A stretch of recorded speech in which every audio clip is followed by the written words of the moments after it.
Hey guys, what's going on? Happy Sunday. So, if you watched my video yesterday, my top 4 growth stocks that I'm targeting this year, I make weekly videos on it. I did say midway that video, I'm gonna make a travel space stock video. So this is my first time doing this. So before I get into it, make sure you like, subscribe, comment below. I'm trying to get to 500 subs by the end of this month. I think we can do it.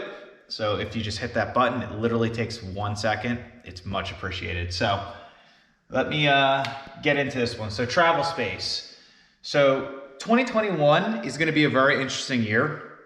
And I feel like into 2022 and 2023, this, basically the industries, all three of the industries I have of the stocks below, the cruise line, the hotels, and the airline businesses are going to boom.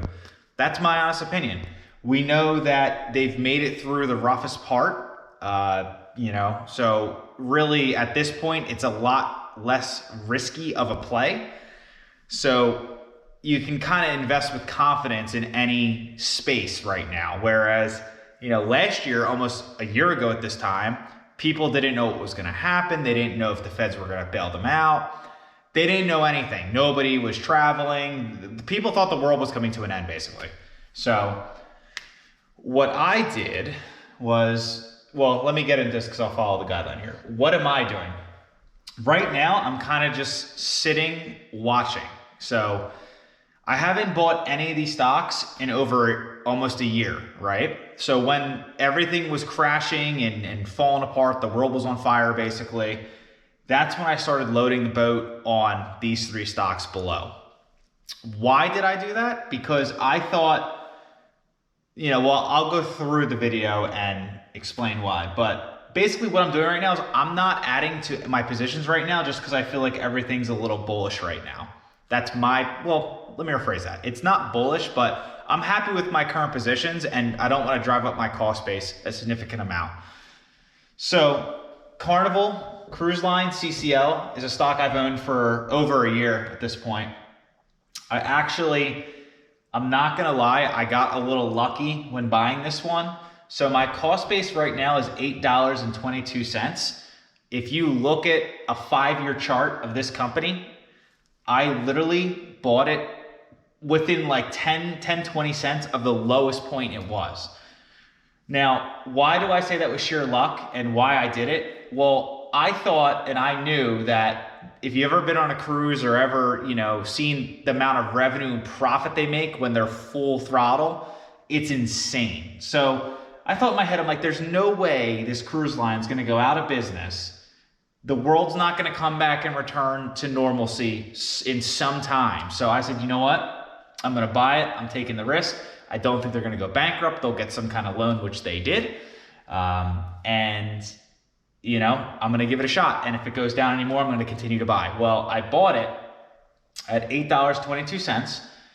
And not more than an hour later, I bought it like when it first opened in the morning, about like 10, 11 o'clock. There was an article that the Saudis bought 10 or 9% of Carnival. So they're making a killing right now. But so with that news, it got real, people got excited. It went to like 10, 12 or $15 like that day. So I doubled up in a day. I kept my position. And right now it's at 28.45, which is a 246.11% gain already in a year. So that's awesome. Do I plan on selling? No. Would I buy again if this dips down? I'll make a video, and obviously I make videos when I buy, so I'll make a video when I buy. I wouldn't buy right now. There's too much uncertainty in my opinion, but my cost base is killer. Unfortunately, I didn't make YouTube videos back a year ago, but if I did, I would have said why I'm so bullish on this and why I would have did it. And, maybe more people will be in this position. But it's sweet, long-term gains. I'm a long-term investor, so if I do choose to sell it, I only get taxed 15%, which is awesome. Next one is Spirit Airlines, ticker is SAVE. Obviously, Spirit is an airline company. Why I picked them over anyone else, I love the fact that when I go to the airlines and go, anywhere, I see the lines to Spirit so much larger than everyone else, in my opinion. The reason I think that is because they're so much cheaper than the competition. It's definitely not the comfiest. It's definitely not the most, roomiest. It's tight. There's fixed back seats. There's a lot of things that are negative about the company, but I feel like people care more. Like if you're going on an hour or 3 hour flight, like do you really have to be that comfortable for an hour? So I feel like people take advantage of the cheap costs. So that's why I bought this stock. That was one of the main reasons I did. I bought this when people thought the world was coming to an end last year at $13.21. I averaged cost down a couple times. I bought this stock multiple times during that time. Well, now you know that there's a vaccine, it's getting rolled out, people are getting excited, pent-up demand of travel. It's at $38.62, so my return in about 12 months is $192.36. So that's another killer stock. Would I buy it right now? Probably not, based on what's going on and all the news. Again, I knew the feds were going to the feds would have bailed out the airlines because it's essential for work. It's essential to go places. People are still going to want to travel one day. So in my head, I'm like, man, like there's no way the airlines are going away. People travel to see family. Like if you thought that these airlines were going to go away, you were just wrong and crazy. Last one is in the hotel space, WYNN Resorts, ticker is WYNN. I bought this aggressively over the summer and fall and maybe even the spring last year, because I was buying it at $50 at one point. So that just shows, whenever it was $50, that's when I was buying it also. My cost base is $73.06. Right now, it's at $137.05. That's an 87.6% gain on this one. So this stock I was buying pretty aggressive for a while. This one I have the biggest position of all three, but that's because I felt more comfortable with this. This one saw a lot of when Vegas opened back up and people started this stock will be a $200 stock in the next couple years, easy. So my cost base is $73.06. I'll gladly hold. All these are long-term gains, so I get 15% tax. I've already cashed them out. That's awesome. Thoughts on the space? I'm kind of sitting back just because I have really good cost bases. If there's a massive correction or dip, like 20-30% from where they're sitting, I'd consider averaging cost up. But again, these are positions I kind of build out. That's why I like long-term investing. That's also why I make my 4 growth stocks every Saturday, because I'm actively buying them all year. And then once they're built out, I focus on the next, 4 or 2, and maybe I'll sell a couple older ones so I don't build too many positions. And then, usually have a 3 or 2 year or 4 year rotation. So usually if I want to buy a new one, I'll sell an older one or where I think is close to peak. So that's kind of my formula, and it works. It works. It's awesome. Sometimes you get dividends, you get long-term gain tax, which is way cheaper, especially if you make 6 figures or whatever. You're saving a ton of money. So that's my thoughts on the space. I'm just sitting tight. So hold on. Let me see where I'm at. 1 second.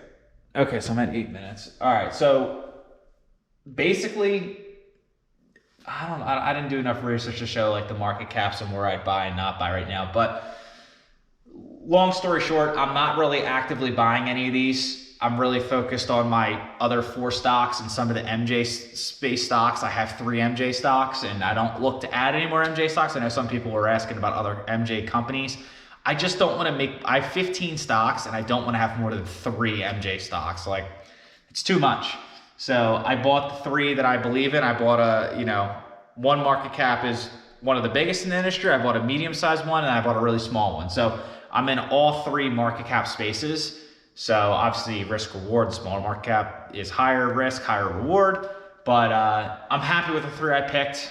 And I'm leaving it at that. So yes, that's really all I got. That's what I'm doing with the space. I do believe the space will bounce back. It will continue to go up.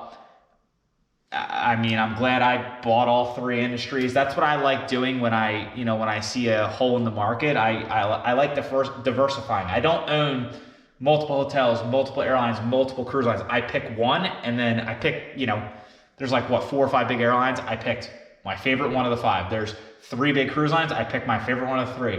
There's a bazillion hotels, but I picked this one because the dividends are sick when they're there. It's an awesome company, super high end in Vegas, and there's multiple other ones too, but I pick my favorite of all industries and roll with it. I don't, and then as I just said, MJ and 3, but that's such a new space. That's a little different, but that's kind of what I do. That's where I'm up on these guys. And I have never really revealed my full portfolio just because I feel like it's going to sidetrack people, and people will, you don't want to chase things that are already big. You kind of want to build out positions that are beat down or disrespected. So this is just an example of some of my portfolio of what I have and my percentage gains, which are awesome. So that's all I got. Make sure you like, subscribe. I'm trying to get to 500 subs by the end of this month. Let me know your thoughts on the travel space, and peace.